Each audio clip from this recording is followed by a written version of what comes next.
જય શ્રી કૃષ્ણ ફ્રેન્ડ્સ. તો આજે હું, પપ્પા, મમ્મી અને અમે બંને મમ્મીના ફ્રેન્ડ્સ એટલે કે બંને આંટી અમે લોકો આજે નીકળી ગયા છે કોટના જવા માટે. ગરમી બહુ જ બધી હતી એટલે વિચાર્યું કે ક્યાંક વોટર પાર્કમાં કે નદીએ નાહવા જઈએ, પણ સર્ચ કર્યું તો બધી જગ્યાએ જ બંધ હતું. એકચ્યુઅલી મારો પ્લાન ધૂળેટી વખતનો હતો કે કંઈક ફરવા જઈએ, મતલબ આવી રીતે નાહવાનું જ્યાં હોય ત્યાં.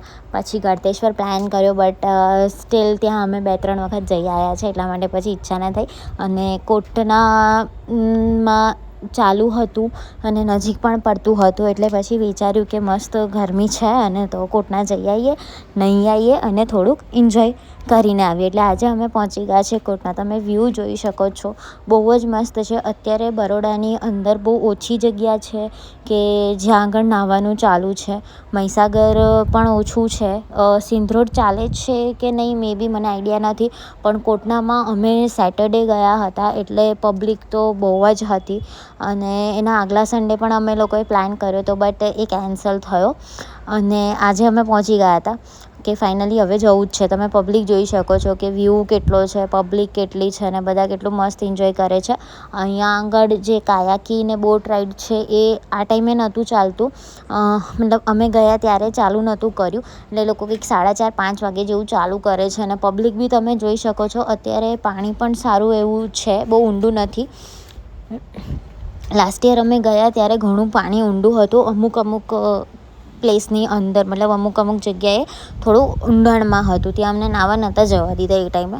પણ આ વખતે કંઈક રેતી ભરીને આ લોકોએ પુરાણ કર્યું છે એટલા માટે બહુ સારું છે કે તમે સારી રીતે બેસીને નાહી શકો છો નજીક બી. અને દૂર પણ ઘણી બધી પબ્લિક ગઈ હતી કે દૂર બી પાણી એટલું ઊંડું નહીં હતું. એટલે બસ અમે ગાડી પાર્ક કરીને અહીંયા બસ ફોટોશૂટ કરી રહ્યા છે પાણીની અંદર. અને પાણીમાં એટલું ઠંડુ લાગી રહ્યું છે કે જેની કંઈ વાત જ નથી, કેમ કે આટલી કાળઝાળ ગરમી પડતી હોય, 45-46 ડિગ્રી હોય અને તમે મસ્ત નદીના પાણીમાં જાઓ ને ઠંડો જે પવન ફૂંકાતો હોય ને તમે એકદમ મસ્ત પાણીની અંદર હોય એટલે એની કંઈક મજા જ અલગ છે. બસ એટલે અમે ફોટોશૂટ કર્યો, થોડોક નાસ્તો કર્યો, ભજીયાને એવું બધું. ત્યાં બધાને ખબર જ હશે કે કોટનાના ભજીયા એમ ફેમસ જ છે. તમે અહીંયા બધી બોટ્સ જોઈ શકો છો, બધી બોટ્સ અહીંયા આગળ મૂકેલી હતી પણ સ્ટાર્ટ કોઈએ કરી નથી બિકોઝ કે ટાઈમિંગ નહીં હોય મે બી. બસ અહીંયા પછી શું ચાલુ પડી ગયા અમે લોકો તો નાહવા માટે, કેમ કે નાહવા જ આવ્યા હતા એટલે નાહવામાં તો ધમાલ મસ્તી ચાલતી જ હોય છે. એટલે મસ્ત બીચની વાઇબ લીધી. અને બંને આંટી પહેલી વખત આવ્યા હતા.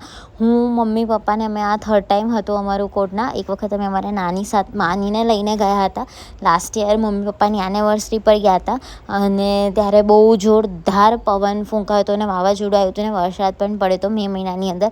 એટલે આ વખતે તો એવો જ પ્લાન કર્યો હતો કે થોડાક જલ્દી જઈએ અને થોડુંક સારો એવો વાઇબ લઈએ.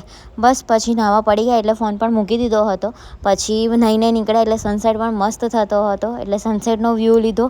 અને નાહ્યા પછી તો ભૂખ લાગે જ ને યાર, કેમ કે આટલો 1.5 કલાક બેઠા હોય પાણીની અંદર તો સ્વાભાવિક વસ્તુ છે કે ભૂખ લાગે. એટલે બસ સનસેટનો વ્યૂ એન્જોય કરતાં અમે પછી ભજીયા અને નાસ્તાનો ઓર્ડર કર્યો કે ભાઈ હવે લાવો ભૂખ લાગી છે, પેટમાં ઉંદરડા દોડવા માંડ્યા છે ફરીથી. તો બસ અહીંયા આગળ નાહી લીધું હતું ને આ તમે જોઈ શકો છો બધાના નાહ્યા પછીની હાલત કેવા થઈ ગયા છે. જગ્યાએ સનસેટ થયો ને એટલે પવન વધારે લાગતો હતો અને અમારા ભજીયા મસ્ત અહીંયા બની રહ્યા હતા. પપ્પાએ ઓર્ડર આપી દીધો હતો એટલે બસ તમે અહીંયા આગળ થોડુંક એવું ઈચ્છતા હતા કે પવન તો છે બટ તાપ હોત તો જલ્દી કપડાં સુકાઈ જતા. અને તમે વ્યૂ જોઈ શકો છો ને અત્યારે બોટ ચાલુ થઈ ગઈ હતી. અહીંયા કાયાકી કરવાની બહુ મજા આવે છે.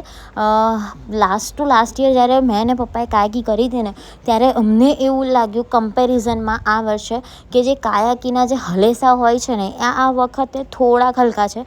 બાકી અમે જે લાસ્ટ ટાઈમ કરી હતી એ થોડાક હાર્ડ હતા ને અમને નહોતું ફાવ્યું. આ વખતે ઈચ્છા હતી બટ ટાઈમની મજબૂરી. અને તમે જોઈ શકો છો આ લોકો અહીંયા પિકનિક કરી રહ્યા છે, સાથે વાવાઝોડું પણ આવ્યું છે એટલે લોકો આખો દિવસ અહીંયા એવી રીતે સ્પેન્ડ કરે છે ને કે ફૂલ ઓન પિકનિક. ઘરેથી જમવાનું બનાવીને આવવાનું, નાહવા ધોવાનું, નાસ્તો કરવાનો અને પછી રાતનું જમવાનું પણ અહીંયા જ જમીને જવાનું બિકોઝ 8 વાગ્યા સુધીને ચાલતું હોય છે.